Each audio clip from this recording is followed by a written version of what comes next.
श्री श्री आनंदमयी मात की जय। Ma. When speech is suppressed, the activity of the mind still continues. All the same, such silence helps to control the mind. As the mind dives deeper, its activity slackens off, and then one comes to feel that he who provides for everything will arrange matters.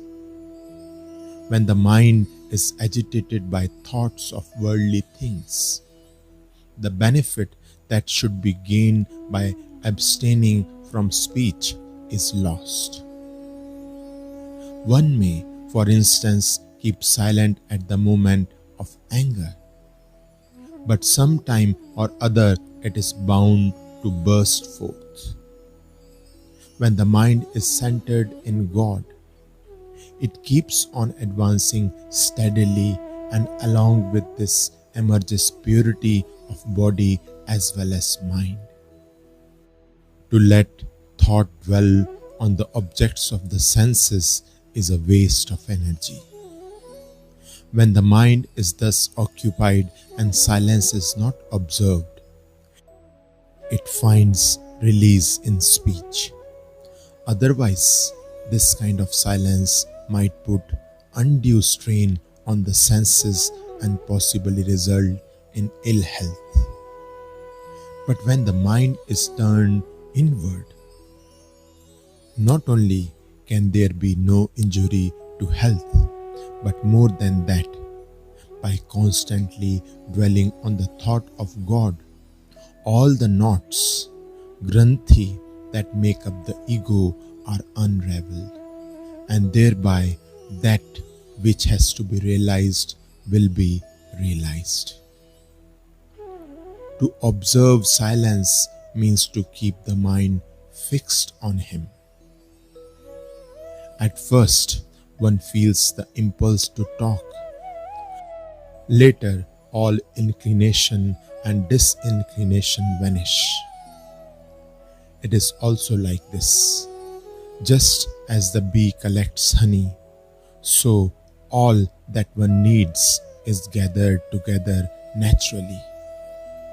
What is necessary becomes available of its own accord, presents itself, as it were, when there is ever closer union with Him. When one entirely refrains from speaking and even from communicating by signs or gestures, Kashtamon, how is the body kept alive? Everything dovetails, and the silent person just watches as a kind of spectator. In the measure that one progresses towards union, one will notice that obstacles disappear and whatever is necessary provides itself.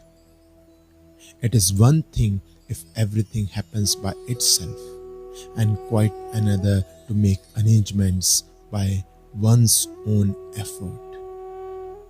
Real silence means there is actually nowhere else for the mind to go. In the end, whether the mind exists or not, whether one speaks or not, makes no difference. To say, through silence he is realized, is not correct.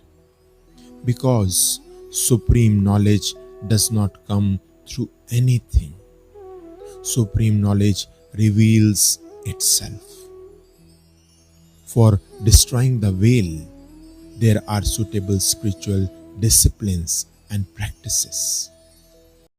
Shri Shri आनंदमयी मात की जय।